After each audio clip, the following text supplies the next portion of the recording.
Buddhism मतलब बौद्ध धर्म, जिसकी शुरुआत महात्मा बुद्ध ने की थी। महात्मा बुद्ध के बचपन का नाम सिद्धार्थ था। इनका जन्म नेपाल के लुम्बिनी नाम के गांव में हुआ था। इनके पिता का नाम शुद्धोधन था। इनके माता का नाम महामाया था। महात्मा बुद्ध के पैदा होने के एक हफ्ते में ही उनकी माता महामाया की मृत्यु हो गई। जब ये अपने माता के गर्भ में थे, एक साधु ने राजा शुद्धोधन से बताया था कि आपका जो बेटा होने वाला है वो या तो एक बहुत बड़ा राजा बनेगा, नहीं तो एक बहुत बड़ा सन्यासी बनेगा जो दुनिया को सच्चाई के रास्ते पे लेके जाएगा। इस बात को सुन के महात्मा बुद्ध के पिता राजा शुद्धोधन बहुत ही ज्यादा चिंता में रहते थे। वो सोचते थे कि मैं राजा हूं, मेरा बेटा राजा बनेगा तो ठीक है, अगर वो सन्यासी साधु बन जाएगा तो मेरे राजा रहने का फायदा क्या होगा। वो इस बात से डरते थे कि कहीं मेरा बेटा आगे चल के साधु न बन जाए। इस वजह से वो अपने बेटे को महल से बाहर नहीं निकलने देते थे कि अगर वो महल से बाहर जाएगा तो लोगों के दुख को देखेगा और उसका मन परिवर्तन हो सकता है। महात्मा बुद्ध के माता जब महामाया की मृत्यु हुई तो उसके बाद उनके पिता शुद्धोधन ने प्रजापति गौतमी से शादी कर ली, जो कि महात्मा बुद्ध की मौसी थी। महात्मा बुद्ध का पालन पोषण प्रजापति गौतमी ने ही किया। महात्मा बुद्ध शाक्य कुल से बिलोंग करते थे, इसलिए इनको शाक्य मुनि भी कहा जाता है। इनके पत्नी का नाम यशोधरा था। एक बार महात्मा बुद्ध अपने पिता से कहे कि मैं महल के बाहर जाना चाहता हूं, बाहर की दुनिया को देखना चाहता हूं कि कैसी है। उनके पिता को डर था कि कहीं ये बाहर की दुनिया को देख के, लोगों के दर्द को देख के इसका मन परिवर्तन मत हो जाए।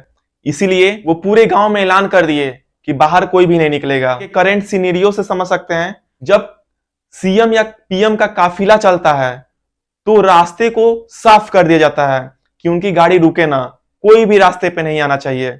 वैसे ही जब सिद्धार्थ महल से बाहर निकले तो पूरे गांव में ये कह दिया गया कि कोई भी बाहर नहीं निकलेगा। महात्मा बुद्ध रथ पे बाहर निकले। जिस सारथी को बाहर लेके गए उसका नाम चन्ना था और घोड़े का नाम कंतक था। महात्मा बुद्ध जब बाहर निकले, घूमने लगे तो उन्होंने एक बूढ़े आदमी को देखा। वो महल में बूढ़े इंसान को देखे ही नहीं थे। उन्होंने सारथी चन्ना से कहा कि ये कैसा इंसान है, ये कैसा दिख रहा है। सारथी चन्ना ने बोला कि ये बूढ़ा इंसान है, हर एक इंसान उम्र ढलने के बाद ऐसे ही बूढ़ा हो जाता है, आप भी एक दिन ऐसा हो जाएंगे। महात्मा बुद्ध कहे मैं भी हो जाऊंगा। सारथी चन्ना ने कहा हाँ आप भी हो जाएंगे। महात्मा बुद्ध सोचने लगे थोड़े से। कुछ देर आगे बढ़ने के बाद उन्हें एक बीमार इंसान दिखा जो कि खांस रहा था, उसकी तबीयत सही नहीं थी।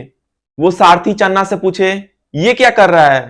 सारथी चन्ना ने बोला कि इसकी तबीयत खराब है और ये बीमार है। इस समय हर एक इंसान की तबीयत भी खराब होती है। कुछ देर आगे चलने के बाद महात्मा बुद्ध ने देखा कि कोई इंसान लेटा हुआ है और उसको लोग उठा के अपने कंधे पे लेके जा रहे हैं। सिद्धार्थ मतलब महात्मा बुद्ध ने फिर सारथी चन्ना से कहा कि ये क्या हो रहा है, लोग इसको कहां लेके जा रहे हैं और ये लेटा क्यों है। सारथी चन्ना ने बोला कि ये मर गया है और ये भगवान के पास जा रहा है। चन्ना ने बोला कि हर एक इंसान बूढ़े होने के बाद बीमार होता है, फिर वो मर जाता है और मरने के बाद भगवान के पास जाता है। महात्मा बुद्ध बोले कि मैं भी ऐसा हूंगा, बूढ़ा हो जाऊंगा, बीमार होऊंगा और मर जाऊंगा। सारथी चन्ना ने बोला कि हाँ, पृथ्वी पे जो भी जन्म लेता है वो एक दिन मरता जरूर है। इस बात को लेके महात्मा बुद्ध सोचने लगे। कुछ देर आगे चलने के बाद महात्मा बुद्ध एक इंसान को देखते हैं जो शांति से बैठा रहता है, मौन धारण किए रहता है। वो सारथी चन्ना से पूछते हैं कि ये कौन है। सारथी चन्ना बनाता है कि ये सन्यासी है, साधु है, इसको दुनिया से कोई मतलब नहीं है, ये भगवान में लीन है। महात्मा बुद्ध बोले वही भगवान जिसके पास इंसान मरने के बाद जाते हैं। सारथी चन्ना ने बोला हाँ वही भगवान। बाहर घूमने के बाद महात्मा बुद्ध जब अंदर महल में आए तो बहुत ज्यादा सोचते थे कि ये क्या हो रहा है, जिंदगी का मतलब ही क्या है? जब मैं एक दिन बूढ़ा होऊंगा, बीमार हो जाऊंगा और मर जाऊंगा, तो इस जिंदगी का मतलब ही क्या है? इससे अच्छा तो साधु ही है, जिसको किसी चीज की टेंशन नहीं है, वो भगवान में लीन है। वो बहुत ही इस चीज को सोचते थे। वह सोचने लगे कि इस महल में से अच्छा है कि मैं बाहर जाऊं, तपस्या करूं और भगवान में लीन हो जाऊं। तभी उनकी नौकरानी आई और कही, बधाई हो महाराज, आपका बेटा हुआ है। महात्मा बुद्ध और ज्यादा टेंशन में हो गए। वो कहे कि मैं अभी घर से बाहर निकलने की प्लानिंग कर रहा हूं और यहां मेरा बेटा हो गया है। और उन्होंने गुस्से में राहुल बोला। राहुल मतलब रास्ते का कांटा।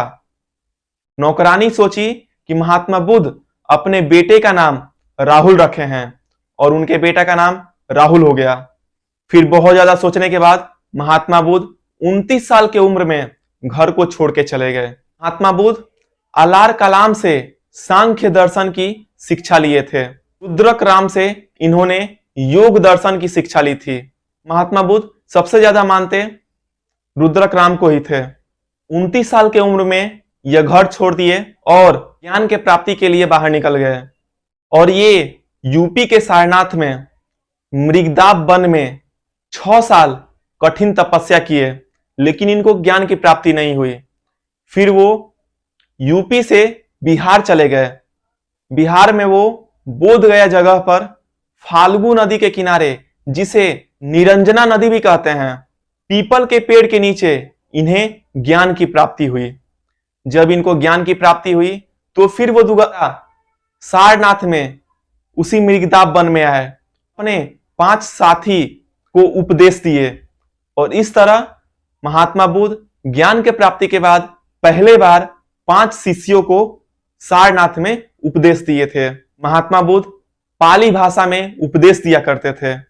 इन्होंने सबसे ज्यादा समय अपना यूपी के श्रावस्ती में बिताया था। इनके सबसे प्रिय शिष्य आनंद थे।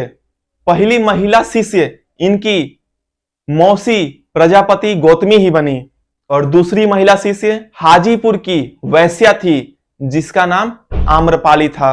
उन्हें 4 आर्य सत्य दिए, जिसे दुनिया में कोई भी इंसान काट नहीं सकता। पहला, संसार दुखों से भरा हुआ है। दूसरा, हर दुख के पीछे कोई ना कोई ठोस कारण है। तीसरा, हर कारण के पीछे कोई ना कोई इच्छा है। चौथा, हम इस इच्छा को कंट्रोल कर सकते हैं। इन्होंने 8 अष्टांगिक मार्ग दिए, जिसे 8 फोल्ड पाथ भी कहते हैं। इन्होंने 10 सील दिए, मतलब इंपॉर्टेंट उपदेश दिए। जैसे क्रोध आप किसी के खिलाफ करेंगे तो उसमें आपका भी विनाश होगा। इन्होंने 3 दर्शन दिए। पहला, अनिश्वरवाद, मतलब ईश्वर नहीं है, भगवान को मत मानो। दूसरा, शून्यवाद, मतलब कोई भी बड़ा छोटा नहीं है। तीसरा, क्षणिकवाद, मतलब संसार में कोई भी चीज परमानेंट नहीं है, आज है तो कल नहीं रहेगी। इन्होंने 3 रत्न दिए, बुद्ध, संघ, धम्म। बुद्ध मतलब अगर किसी को बौद्ध धर्म की ज्ञान चाहिए, उसके बारे में जानना है, तो वो महाबुद्ध के पास जाके उनके उपदेश सुन के बौद्ध धर्म की ज्ञान पा सकता है। लेकिन ये उसी समय संभव था जिस समय महात्मा बुद्ध जीवित थे। दूसरा, संघ। संघ में आप बौद्ध भिक्षुक या उनके जगह पे जहां वो महात्मा बुद्ध रहा करते थे, जैसे लुम्बिनी हो गया, सारनाथ हो गया, खुशीनगर हो गया, वहां पे जाके बौद्ध धर्म के बारे में आप शिक्षा ले सकते हैं, बौद्ध साधु से, बौद्ध भिक्षुक से।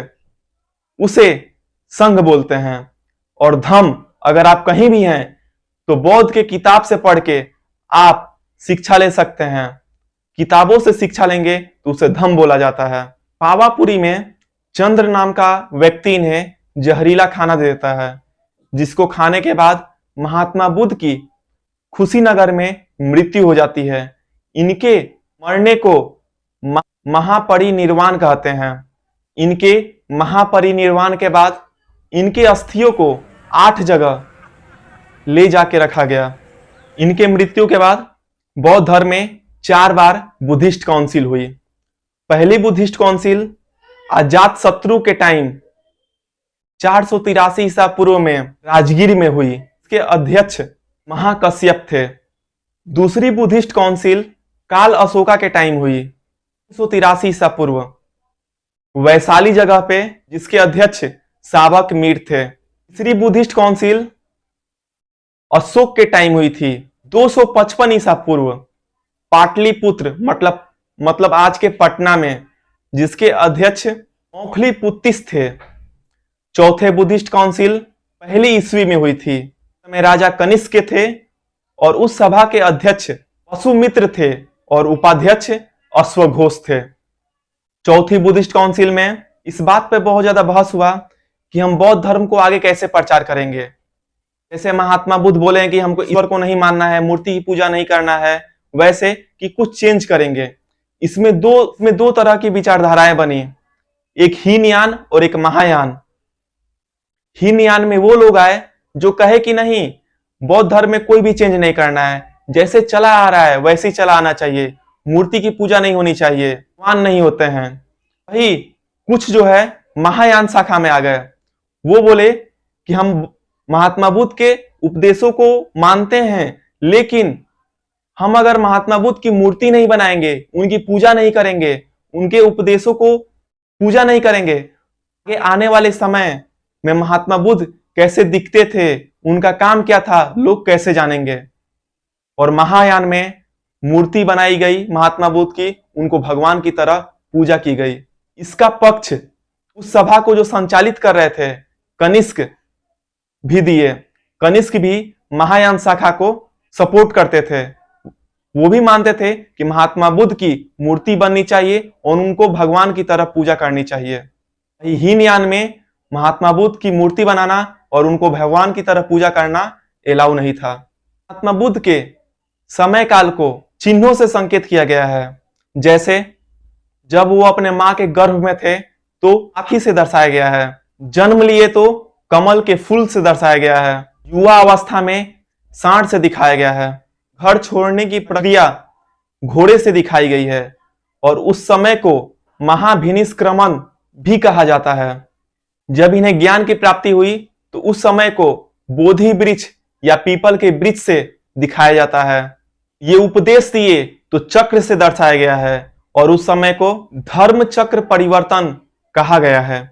जब इनकी मृत्यु हुई तो उसे महापरिनिर्वाण कहा गया है और उसे स्तूप से दर्शाया गया है। जीवित व्यक्ति अगर मोक्ष प्राप्त कर लेता है तो उसे निर्वाण कहते हैं। ही निर्वाण पाया हुआ व्यक्ति अगर मरता है तो उसे परिनिर्वाण बोलते हैं। ये था बौद्ध धर्म के बारे में। नेक्स्ट वीडियो में हम लोग महाजनपद पढ़ेंगे कि भारत में 16 महाजनपद हुआ करते थे, उनके बारे में देखेंगे और हम इस सीरीज को आगे बढ़ाएंगे। Okay, thank you.